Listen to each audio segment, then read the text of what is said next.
పొద్దున్న లేస్తే పొద్దుకి దాకా ఎవడో ఒకరిని కొడుతూనే ఉంటాడు, ఎవడో ఒకరిని తిడుతూనే ఉంటాడు, ఎవడో ఒకరు సస్తూనే ఉంటాడు, ఒక యాక్సిడెంట్లో అవుతాడు, ఒక సూసైడ్ చేసుకుంటాడు.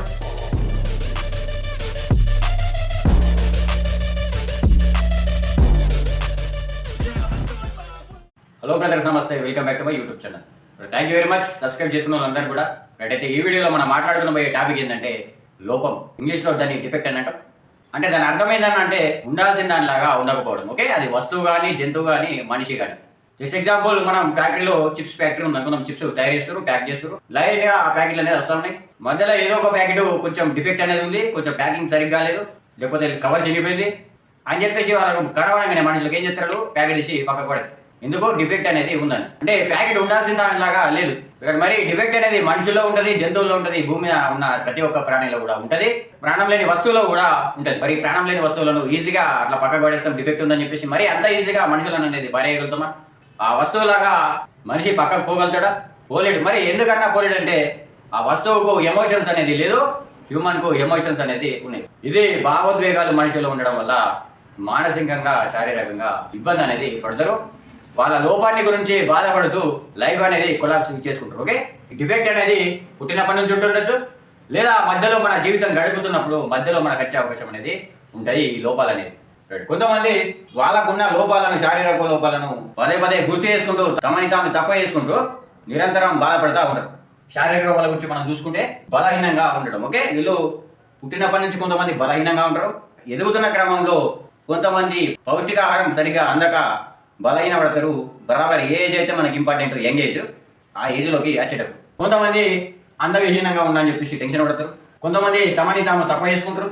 కొంతమంది వాళ్ళకున్న అంగవైకల్యాన్ని గుర్తు చేసుకుంటూ బాధపడుతూ ఉంటారు.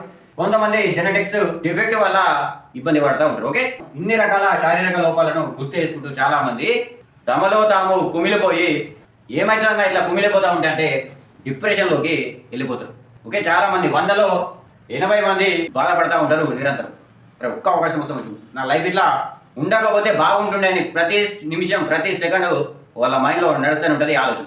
కొన్ని మానసిక లోపాలను చూసుకుంటే మందబుద్ధి, మెంటల్ స్టెబిలిటీ లేకపోవడం, ఇతర ఫోబియాస్. ఓకే, ఇవన్నీ కూడా మానసికంగా లోపాల కిందకి వస్తాయి. ఓకే, ఈ డిజార్డర్స్ కూడా లోపాల కిందకే వస్తాయి. పుట్టినప్పటి నుంచే ఉంటాయి ఇవి, లేదా మధ్యలో మనిషి ఎదుగుతున్న క్రమంలో కూడా డెవలప్ అవ్వచ్చు. నత్తుందని ఒకడు బాధపడతాడు, మాట రావని ఒకడు బాధపడతాడు, ఒకరికి చెవులు వినబడాయి, ఒకరికి కన్ను కనబడాయి, ఒకరికి కాలు ఉండదు, ఇంకొకరికి చేయి ఉండదు, ఇంకొకటి సంసార జీవితం పరంగా బలహీనంగా ఉంటాడు.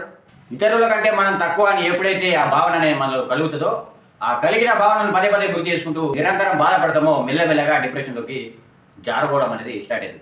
మరి ఇట్లా డిప్రెషన్లోకి పోకుండా ఉండాలంటే ఏం చేయాలి బ్రదర్ అంటే రియాలిటీలో బతకాలే. వచ్చిన సమస్యను అనేది యాక్సెప్ట్ చేయాలి. మనం చాలా మందిని చూస్తాం, అరే నాకు కిడ్నీలో రాలేనారా అంటే చిల్ బ్రో అంటాడు ఒకడు. ఓకే, అరే నాకు బ్లడ్ క్యాన్సర్ ఉందంటే చిల్ బ్రో, కంగ్రాచులేషన్స్ అంటాడు. అంటే వీడు బాధపడుతుండే వానికి వచ్చిన సమస్యను బట్టి వాడేమో యాక్సెప్ట్ చేస్తుంటాడు. యాక్సెప్ట్ చేసినాడు హ్యాపీగా ఉంటాడు, యాక్సెప్ట్ చేయనోడు నిరంతరం బాధపడుతూ ఉంటాడు, డిప్రెషన్లోకి వెళ్ళిపోతూ ఉంటాడు. ఈవెన్ సూసైడ్లు కూడా చేసుకునే అవకాశం అనేది ఉంటుంది. అయితే మీకు దీనికి మ్యాచ్ అయ్యే విధంగా ఒక పద్యం అనేది చెప్తా. ఇది వేమన రాశాడు.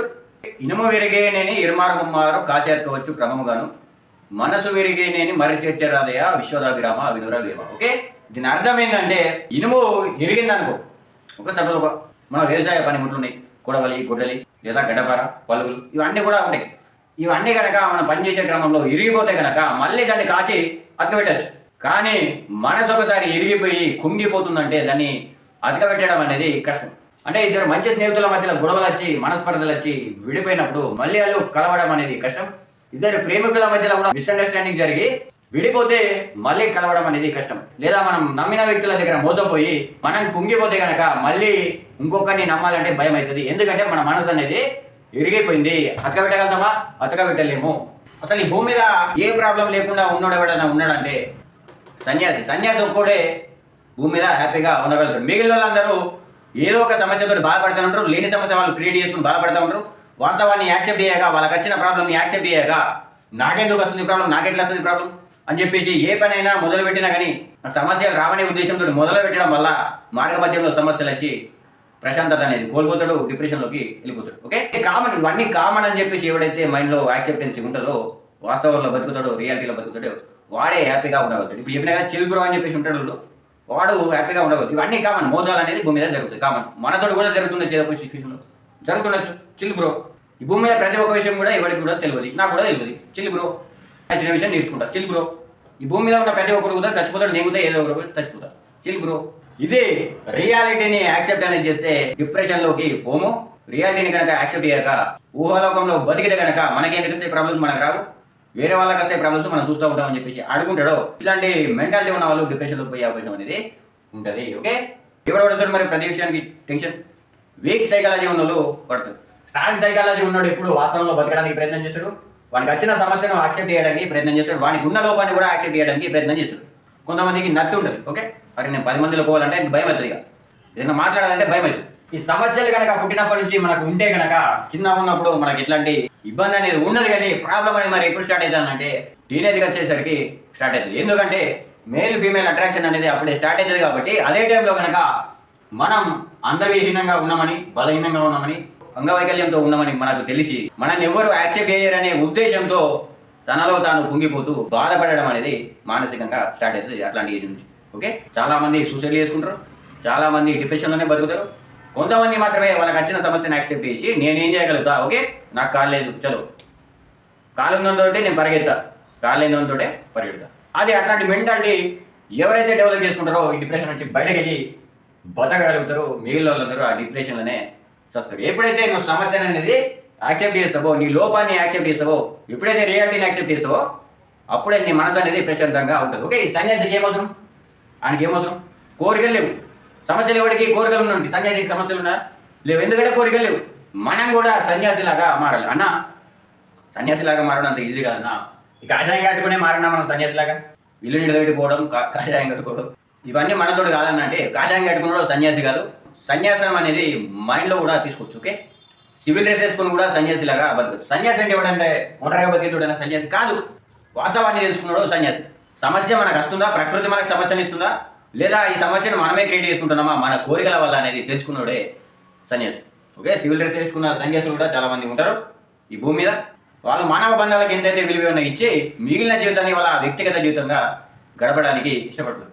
ఇవన్నింటినీ మర్చిపోయి బతకగలిగితేనే సాధిస్తాం, ప్రశాంతంగా భూమి మీద ఉండగలుగుతాం. ఓకే, మరి ప్రశాంతంగా ఉండకపోవడానికి రీజన్ ఏంటంటే కొంతమంది లంజడుగులు వీళ్ళను వాళ్ళ లోపాన్ని ఎత్తు చూపించి వాళ్ళ టాలెంట్ అనేది వీళ్ళకి కనిపించదు, కానీ వాళ్ళ లోపాన్ని ఎత్తు చూపించి తిట్టడం కానీ చిన్న చూపు చూడడం కానీ జరిగితే మానసికంగా కుంగిపోతారు.